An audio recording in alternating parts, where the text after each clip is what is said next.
இணையதள குற்றங்கள் மற்றும் பாலியல் குற்றங்களில் ஈடுபடுபவர்கள் மீது குண்டர் சட்டத்தின் கீழ் நடவடிக்கை எடுப்பதற்கான சட்டம் சட்டப்பேரவையில் நிறைவேற்றப்பட்டுள்ளது. இது பற்றி பாமக வழக்கறிஞர் பிரிவு தலைவர் பாலு மற்றும் தமிழ்நாடு பெண் வழக்கறிஞர்கள் சங்க தலைவர் சாந்தா ஆகியோர் தெரிவித்த கருத்துக்களை இப்பொழுது பார்க்கலாம்.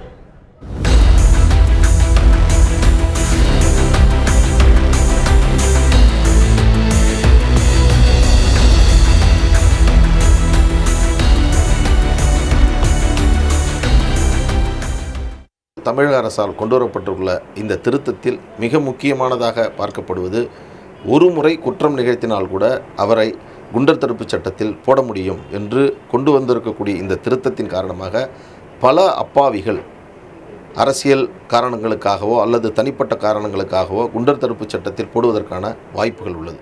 அதேபோன்று சைபர் கிரைம் என்று சொல்லக்கூடிய இணையதளங்களில் செய்யக்கூடிய அந்த தவறுகள், ஒருவர் மீது சொல்லக்கூடிய அவதூறு பிரச்சாரங்கள், இது போன்ற காரணங்களில் குற்றம் நிகழ்த்துவதற்கு அதற்கும் குண்டர் தடுப்புச் சட்டம் போட முடியும் என்று சொல்வது, ஒரு அரசாங்கத்தின் மீது ஒரு குடிமகன் ஒரு நியாயமான அவருடைய சுதந்திரமான கருத்து சுதந்திரத்தை பறிக்கக்கூடிய ஒரு மிரட்டலாகத்தான் இது பார்க்கப்படுகிறது. எனவே இந்த இரண்டு திருத்தமும் தற்பொழுதைய சூழலில் தவிர்க்கப்பட வேண்டிய ஒன்று.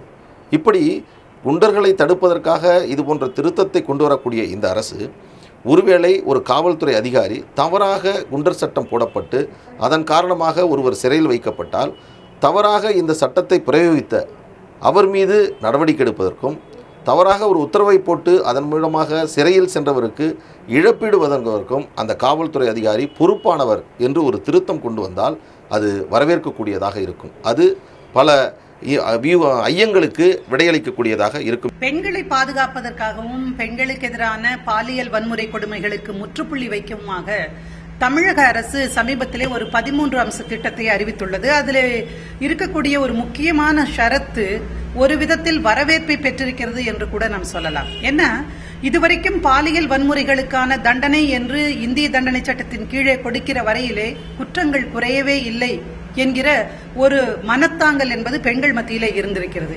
எனவே ஸ்டாக்கிங் அல்லது ஈவ்டீசிங் அல்லது பாலியல் வன்முறை போன்ற பல குற்றங்களுக்கு இனிமேல் இவர்களை குண்டர் சட்டத்திலே அடைப்போம் என்கின்ற அறிவிப்பு ஒரு அச்ச உணர்வை குற்றம் இழைக்க நினைப்பவர்களுக்கு தோற்றுவிக்கும் என்பது ஒரு வரவேற்க தகுந்த அம்சம்தான். ஆனாலும் கூட இந்த சட்டத்தின் அடிப்படையில் ஆட்களை நீங்கள் கைது செய்கிற பொழுது, போலீசார் கைது செய்கிற பொழுது நிச்சயமாக தவறுகள் நிகழ வாய்ப்பிருக்கிறது. ஏனென்றால் ஏற்கனவே குண்டர் சட்டத்தின் அடிப்படையிலே கைது செய்யப்பட்டவர்கள் மீது கொடுக்கப்பட்ட புகார்களில் ஆதாரம் இல்லை அல்லது விசாரணை முறையாக நடைபெறவில்லை என்று பல வழக்குகளிலே குற்றவாளிகளை உச்சநீதிமன்றம் விடுதலை செய்திருக்கிறது. நாம் அதை மறந்துவிடக் கூடாது.